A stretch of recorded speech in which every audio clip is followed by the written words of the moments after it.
আসসালামু আলাইকুম। সারিয়াকান্দি উপজেলার যমুনা নদীর পাড় থেকে আমি আপনাদের স্বাগত জানাচ্ছি, মোহাম্মদ রায়হান। আজকে আপনাদের দেখাতে চলেছি সারিয়াকান্দি উপজেলার যে যমুনা নদীর পাড়, সেই পাড়কে কেন্দ্র করে যত পর্যটক সেখানে ভোটার জন্য আসে সেগুলো আপনাদের দেখানোর চেষ্টা করছি। তো বিশেষ করে এটাই অনুভব করলাম যে নদী যখন পরিপূর্ণ থাকে তখন সেখানে কী পরিমাণ মানুষের ভিড় হয়, আর নদী যখন ঠিক অপোজিট শুকিয়ে যায় তখন মানুষের সমাগম অনেকটা কিন্তু কমে যায়। সেটি আপনারা দেখতে পাচ্ছেন।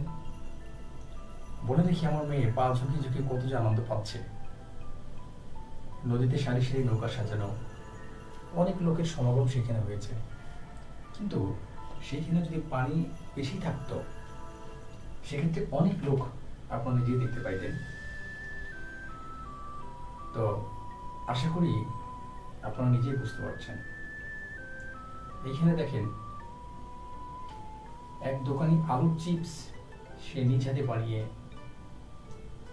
পরিবেশন করছে এবং কত সুন্দর করে সে আকর্ষণীয়ভাবে সেটিকে পরিবেশন করছে।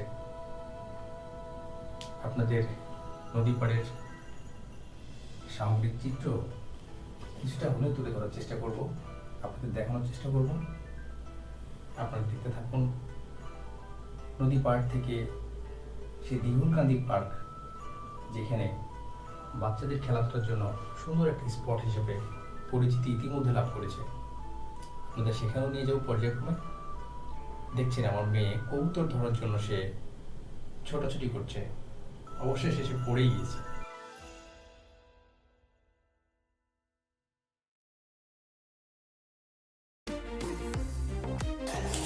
শিশুদের বাচ্চাদের খেলনার একটি পার্কে, যেখানে আপনারা দেখতে পাচ্ছেন দিঘলকান্দি পার্ক অ্যান্ড মিউজিয়াম।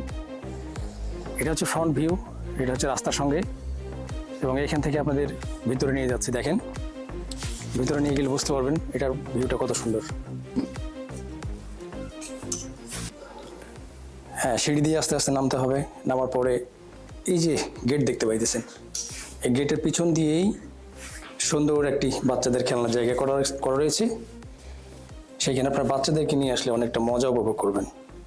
সেই সাথে আপনাদের বাচ্চাগুলো মানসিকভাবে অনেকটা বিকশিত হবে। দেখেন আসলে কত সুন্দর বাচ্চাদের জন্য খেলনার জন্য জায়গাটি এক অসাধারণ ফিল দিচ্ছে। আপনার যদি ছোট বাচ্চা থাকে, বাচ্চাগুলোকে নিয়ে আসবেন, দেখবেন বাচ্চারা অনেক মজা উপভোগ করবে। দেখেন কত সুন্দর ভিউ আসছে।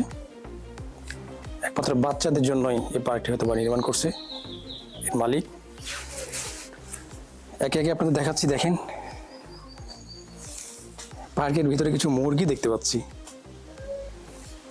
আসলে এটির স্থান যদি আপনাদেরকে বলতে চাই, সেটা হচ্ছে সারিয়াকান্দি উপজেলা যমুনার ঘাট, যেখানে কালীতলা বলে পরিচিত, সেখান থেকে 2 কিলোমিটার বাদ দিয়ে আসতে হবে। বাদের ধার দিয়ে রাস্তা দিয়ে চলে আসবেন, এসে দেখবেন হাতের বামে দিঘলকান্দি মিউজিয়াম অ্যান্ড রিসোর্টস। সুন্দর একটি ভিউ। বাচ্চাদের খেলনার জন্য জায়গাটি খুবই উপযুক্ত বলে মনে করছি। সুন্দর সুন্দর ছোট ছোট খোপ করা আছে, যেটাতে হয়তো বাচ্চারা খেলনা করবে, মজা পাবে। সুন্দর সুন্দর পাখি করা আছে, বিভিন্ন ভাস্কর্য করা আছে, দেয়ালে বিভিন্ন গ্রাফিক্স করা আছে। দেখতে থাকুন।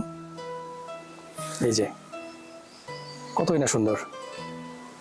ভেতরে গেলে আরেকটি কক্ষ পাবেন, আরেকটি প্লেস পাবেন। এইগুলো দেখেন ছোট ছোট পালকির মতো খামড়া করে রাখছে, যেখানে অনায়াসে বাচ্চারা মজা করতে পারে, খেলতে পারে।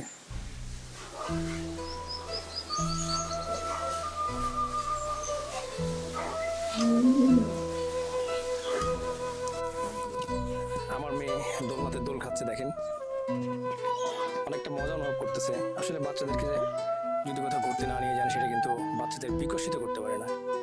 সো বাচ্চাদের মানসিক বিকাশের জন্য, তাদের প্রশান্তির জন্য, তাদের চঞ্চলতাকে স্বাগত জানানোর জন্য হয়তো বাচ্চাদেরকে নিয়ে মাঝে মধ্যে ঘুরতে আসবেন। 4জন 5জন পালকি নিয়ে যাচ্ছে গাড়ি করে। এই যে বাচ্চাদের কিডস জোন, খেলার জায়গা, আসলে বাচ্চাদের জন্য সত্যি অসাধারণ একটা প্লেস। আসলে বাচ্চাদের খেলার জন্য জায়গাটি বেস্ট বলে আমি মনে করছি।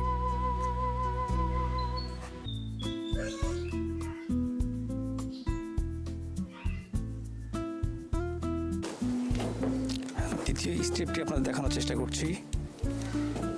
এই যে ব্রিজের উপরে দিয়ে হেঁটে গিয়ে আরেকটি প্লেস আপনাদেরকে দেখাচ্ছি। সেম নিচের প্লেসের মতো এখানেও সে একই রকমের প্লেস। যেহেতু ছাদের উপরে জায়গা কম, তার জন্য হয়তো এই মালিক নিচে আরেকটি প্লেস করে রাখছে। দেখেন এখানেও সে একই ভিউ, ঠিক কত সুন্দর না? আসলে বাচ্চাদের যদি আমরা একটু করে কোথাও ঘুরতে নিয়ে যাই, সেটা তাদের যেরকম মানসিক বিকশিত করে, তাদের ব্রেনকেও অনেকটা সাপ করে, উন্নত করে। তারা কিন্তু বারবার জিজ্ঞেস করে বাবা এটা কী, বাবা এটা কী। তাতে তাদের জানার আগ্রহটা অনেক অংশে বেড়ে যায় এবং তাদের মন মানসিকতা অনেকটা প্রফুল্ল থাকে। তারা জানতে পারে, অল্পতে বুঝতে পারে এবং সহজেই কিন্তু প্রকৃতির সঙ্গে তারা খাপ খাওয়ায় নিতে পারে। সো বাচ্চাদেরকে মাঝে মধ্যে এখানে ঘুরতে নিয়ে আসবেন। আমি কিন্তু এটা প্রচারণা করতে আসি নাই, জাস্ট বাচ্চাকে নিয়ে একটু ঘুরতে আসছিলাম। দেখেন বিভিন্ন প্লেসগুলো সুন্দর করে সাজিয়ে রাখা হয়েছে। এটি তাদের ছাদের সে উপরের প্লেস। আসলে এটিও খুব সুন্দর বলে আমার কাছে মনে হয়েছে।